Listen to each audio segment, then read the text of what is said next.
நம்ம சத்து மாவை இந்த மாதிரி ஃபஸ்ட்டு அடுப்பில் வைக்கிறதுக்கு முன்னாடி நம்ம வந்து கட்டி இல்லாமல் கரைச்சிக்கணும். இந்த மாதிரி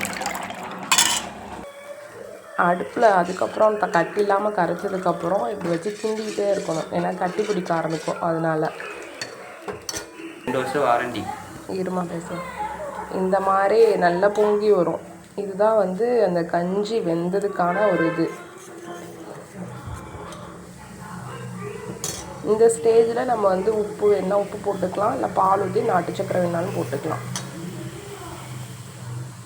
இது பெரியவனுக்கான உப்பு கஞ்சி. இப்போ நான் பால் ஊற்றுறேன்.